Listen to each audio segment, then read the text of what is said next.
My Borrowed Son. Chapter 1. That Day. It would have been a perfect day to reign. The divorce was finalized. The house and everything in it were divided up accordingly.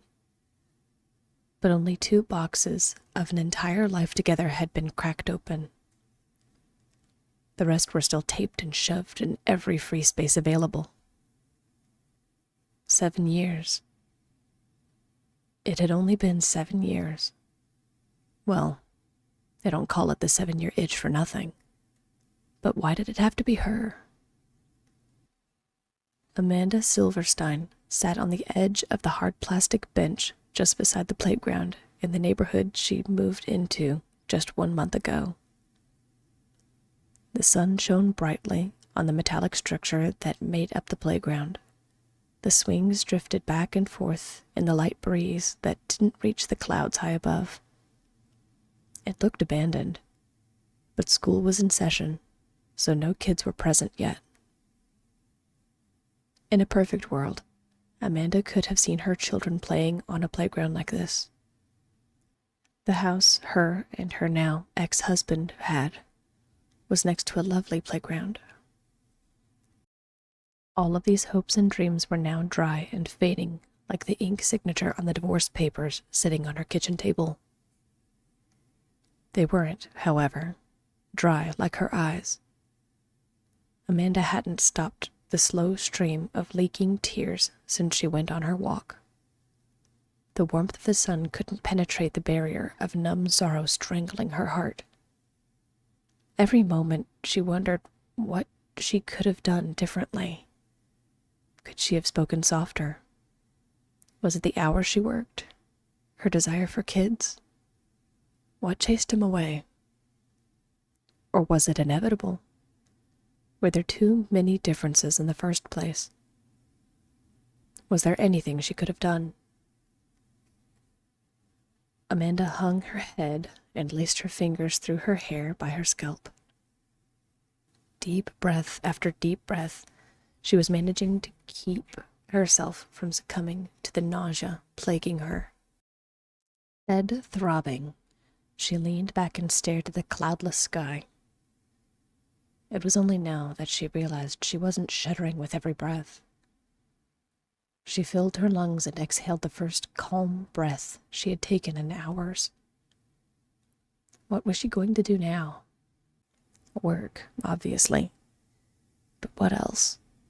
The possibilities were endless, and the vastness was all-consuming. It was too much. And, really, what she was actually asking herself was, what was she going to do without him? Was it even worth it? Chest clenching in the familiar aching throb, Amanda felt on the verge of another round of sobs when she heard something. It was a soft sob, and it didn't come from her. It was a sniffling sob that sounded close, but a quick glance around revealed no one. Amanda composed herself and wiped her palm against her cheek, smearing what little makeup she'd placed on her eyes. "Hello?" she called. The little sob was close, but no one was around her. More importantly, the sob sounded like it was under the bench. Amanda swallowed dryly and dared her curious side to peek under the bench as she heard another impossibly soft cry. There was no way something was there, right?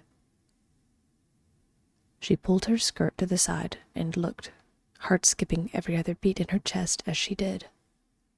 Naturally, nothing seemed to be under there. At first. Then, after a moment of staring intensely and unblinking at the same spot while allowing her eyes to unfocus, she saw some of the tall blades of grass twitch. Amanda held her breath. Did she just see that? She focused on the same spot and, once again, saw the tall blades of grass twitch and something pull closer to the pole. Mortified, Amanda pulled her whole body up onto the bench, fearing it might be an injured creature like a mouse. But how could it be a mouse?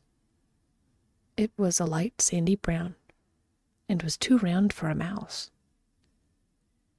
Perhaps it was one of those crying dolls that a child lost earlier on the playground. Amanda dared herself again to peer over the edge and, with the utmost care, pulled the blades of grass out of her field of vision.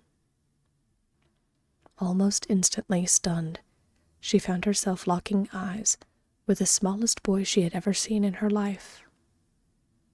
Soft brown eyes and gaunt features, a boy no bigger than Amanda's thumb was huddled next to the metallic part of the pole that supported the bench. Upon seeing Amanda, the child scurried away to the other side of the pole, peering out only a little to reveal his fear-filled eyes. Amanda felt like she was about to faint.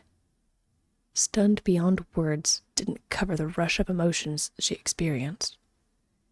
Completely flabbergasted, Amanda could only stare at the boy, jaw slack with surprise. Was he real? Was he a hallucination?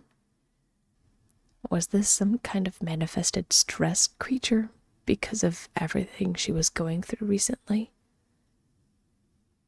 She found herself muttering, "Hey there," before she could stop herself. The boy, who looked thin and filthy, whimpered and retreated back behind the pole once again, and he didn't reappear despite Amanda being able to hear him. Amanda's anxiety from her own predicament was immediately replaced by questions and concern about this child. Was he alone? Was he real? Where were his parents?